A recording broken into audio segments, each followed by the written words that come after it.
ছোটবেলায় মা ঠাকুমাদের দেখতাম বিভিন্ন ধরনের উপকরণ দিয়ে পৌষ পার্বণের দিনে বিভিন্ন ধরনের মিষ্টি বানাতেন। তার মধ্যেই আমি যে রেসিপিটি নিয়ে এসেছি এটা একটি। আমি একটু নতুন উপকরণ মিশিয়েছি, সেটা মনোযোগ সহকারে দেখে নিন। নমস্কার বন্ধুরা, মাই সিম্পল লাইফস্টাইল ব্লগে স্বাগত জানাই। প্রথমে কড়া গরম করে দুটো স্লাইস পাউরুটি দিয়ে দিচ্ছি। এখানে আমি মিষ্টির জন্য মরিচের পাউরুটি ইউজ করছি।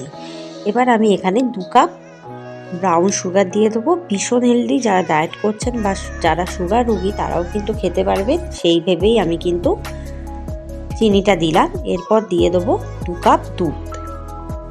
এবারে পাউরুটিটাকে গলিয়ে দিতে হবে একদম। আঁচটাকে কিন্তু মিডিয়ামে রাখবো, যাতে পাউরুটিটা দুধের সাথে ভালোভাবে মিশে যায় আর একটা পাক সৃষ্টি হয়। দুধটা কিন্তু একদম শুকিয়ে দিতে হবে আর চিনিটাকে একদম গলিয়ে দিতে হবে।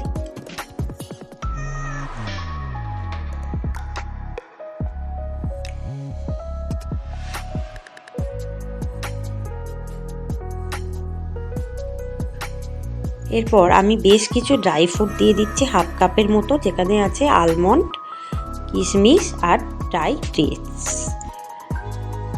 দিয়ে এবার দুধটাকে পুরোপুরি শুকিয়ে একদম মাখা মাখা করে দেবো। আঁচটাকে মিডিয়ামে রাখবো। এরপর দিয়ে দেবো 2 টেবিল চামচ ঘি আর ডার্ক চকলেট। আমি এখানে আমুলের ডার্ক চকলেট দিয়ে দিলাম বেশ কিছুটা, মানে ওই 25 গ্রামের মতো দিয়ে এবারে খুব ভালোভাবে এটাকে নেড়ে চেড়ে মিশিয়ে দেবো আর চকলেটটাকেও গলিয়ে দেবো একদম। দেখুন এই পাকটা পুরোপুরি প্রায় রেডি হয়ে গেছে। এবার নামিয়ে আমি একটু ঠান্ডা করে নেব। করে নেওয়ার পর এবার একটা মিক্সারের বাটিতে কি করব, এটাকে ব্লেন্ড করে নেব। একটু ঠান্ডা হওয়ার পরই কিন্তু ব্লেন্ড করতে দেবেন।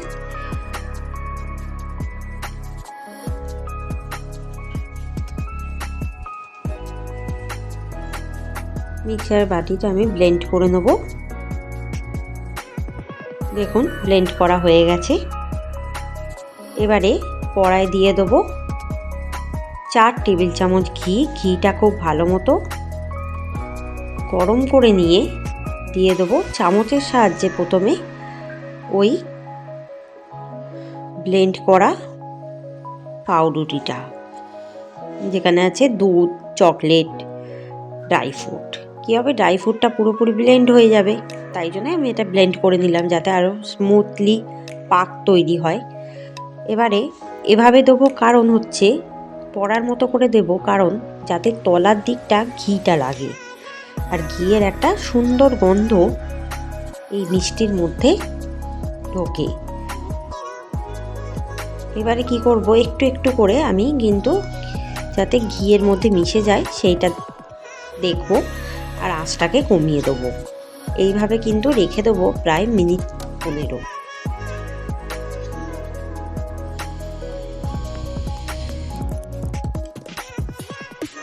মিনিট 15 পর এটাকে কিন্তু একদম মিশিয়ে দেবো পুরোপুরি।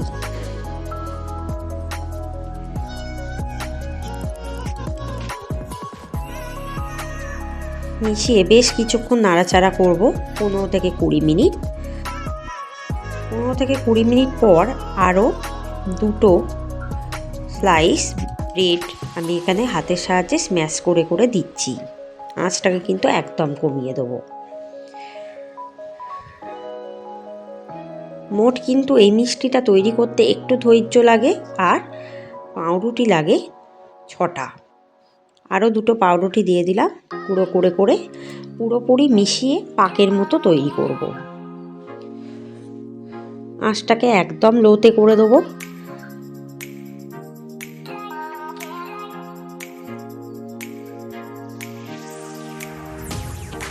এরপর 2টো পান্তুয়া হাতের সাহায্যে স্ম্যাশ করে করে দেবো।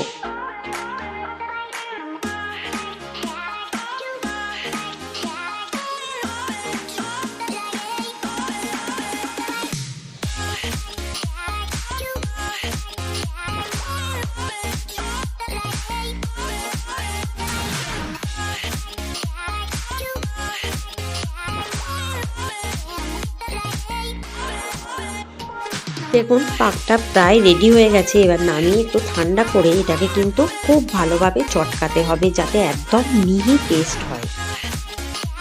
পাকটা যাতে খুব মিহি হয়, কোনো রকম ল্যাম না থাকে বা ডেলা পাকিয়ে না থাকে। তাই হাত যতখানি সহ্য করতে পারে ততখানি গরম রাখতে হবে, পুরোপুরি আবার ঠান্ডা করা যাবে না, তাহলে কিন্তু পাকটা শক্ত হয়ে যাবে। এবার হাতের সাহায্যে পাকাবো গোল গোল করে, রসগোল্লার মতো গোল গোল করে পাকিয়ে এবার বুড়ো আঙুলের সাহায্যে এটাকে কিন্তু আমি চ্যাপ্টা করে বড়ার মতো করব। মিষ্টিটা এইরকম শেপ হবে। এটা কিন্তু অনেক দিন বানিয়ে স্টোর করে আপনারা রাখতে পারবেন। বাড়িতে অতিথি এলে কিন্তু অবশ্যই এটা বানিয়ে খাওয়াবেন।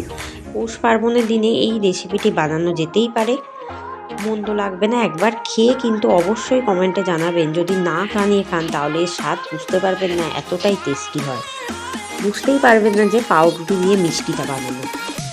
দারুণ লাগবে। যদি রেসিপিটি ভালো লাগে কমেন্টে জানাবেন, আর আমার বেল আইকনে ক্লিক করবেন যাতে ভিডিও ছাড়ার সাথে সাথে উঠে যায়। অনেক রেসিপি আপনাদের জন্য ওয়েট করছে, চাই চ্যানেলে চোখ রাখুন, কমেন্টে জানান, আর আমার চ্যানেলটিকে সাবস্ক্রাইব করতে থাকুন। ব্যাস, আমার সমস্ত মিষ্টি রেডি। আশা করি আপনারা বানিয়ে খাবেন আর আমাকে জানাবেন। ভালো থাকবেন, ধন্যবাদ।